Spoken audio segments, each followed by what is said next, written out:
Good morning students, मैं आपकी हिंदी की टीचर नीतू जैन।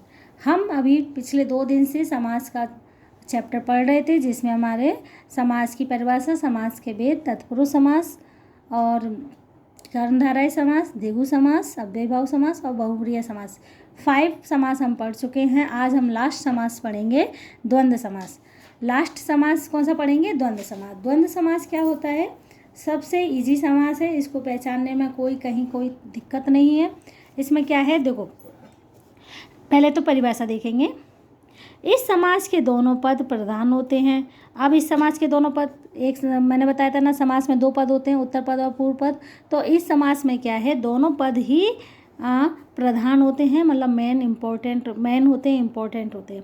इसके दोनों पद योजक चिन्ह द्वारा जुड़े होते हैं। योजक चिन्ह जानते हो ना, छोटी सी एक हल्की सी डैश बीच में। तथा समास विग्रह करने पर और, या, अथवा तथा एवं लगाते हैं।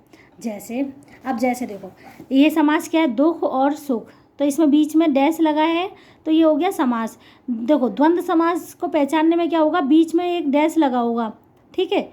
अब इसका विग्रह करते टाइम क्या होगा, इसको डैश को हटा देंगे, या, और, एवं, तथा लगा देंगे। अब जैसे सुख डैश दुख समास हो गया। अब इसका विग्रह करेंगे, सुख या दुख। दाल डैश चावल, दाल और चावल। भाई डैश बहन, भाई और बहन। माता डैश पिता, माता और पिता।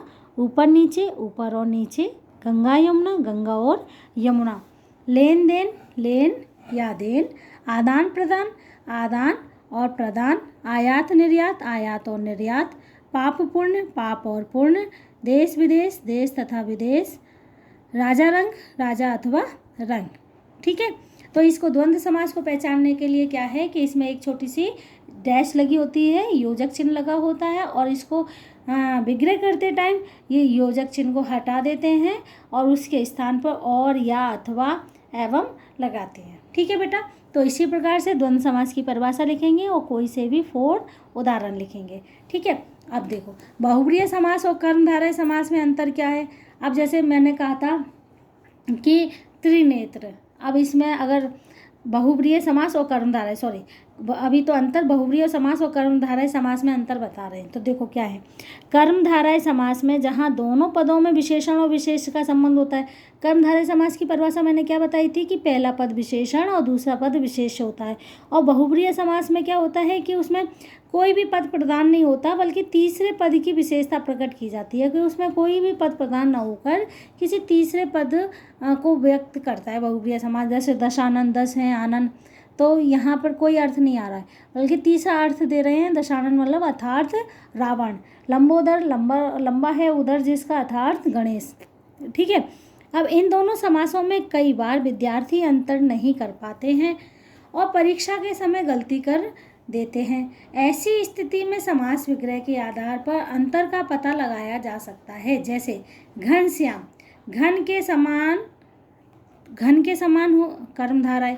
घन मतलब बादल, के समान काला, श्याम मतलब काला। तो ये हो गया कर्मधारय, क्योंकि पहला हो गया विशेषता कि घन मतलब बादल के समान और काला श्याम, तो ये हो गया कर्मधारय। घन के समान श्याम अर्थात श्री कृष्ण, ये हो गया बहुब्रीहि समास, क्योंकि श्री कृष्ण को घनश्याम भी बोलते हैं ना। अब कमल नयन, कमल के समान नयन, कर्मधारय समास। कमल के समान नयन जिसके अर्थात विष्णु, बहुब्रीहि समास।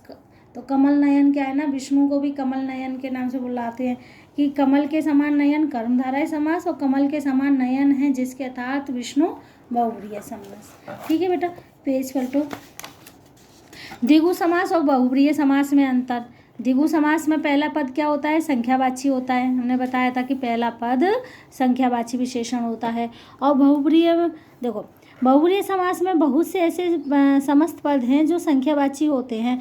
अतः बहुब्रीहि और द्विगु समास के समस्त पदों में अंतर समास विग्रह करके ही किया जा सकता है। जैसे दशानन, 10 आनन का समूह, ठीक है। अब ये द्विगु समास हो गया ना, क्योंकि पहला संख्यावाची आ रहा है, तो 10 आनन का समूह द्विगु समास। लेकिन ये 10 आनन, ये द्विगु समास सही नहीं होगा। इसका सही क्या होगा? बहुब्रीहि समास ही सही होगा। 10 है आनंद जिसके अर्थात रावण, बहुब्रीहि समास। नेत्र, अब देखो त्रिनेत्र, 3 नेत्रों का समूह, ये तो द्विगु समास हो गया। लेकिन 3 नेत्र हैं जिसके अर्थात शिव, तो बहुब्रीहि, तो यहाँ पर भी बहुब्रीहि समास ही राइट होगा। ठीक है। त्रिवेणी, 3 वेणियों का समूह, द्विगु समास क्योंकि 3 संख्या आ गए। लेकिन यहाँ पर 3 वेणियों का बता रहे हैं संगम, जहाँ संगम होता है ना, जैसे कि प्रयाग में, इलाहाबाद में तीनों नदियाँ मिलती हैं, गंगा यमुना सरस्वती, तीनों नदियों का मिलन होता है ना, जहाँ जहाँ 3 नदियों का मिलन होता है वहीं पर आपको चाहे पता हो कि जहाँ जहाँ 3 नदियों का मिलन होता है वहीं पर कुंभ का मेला होता है।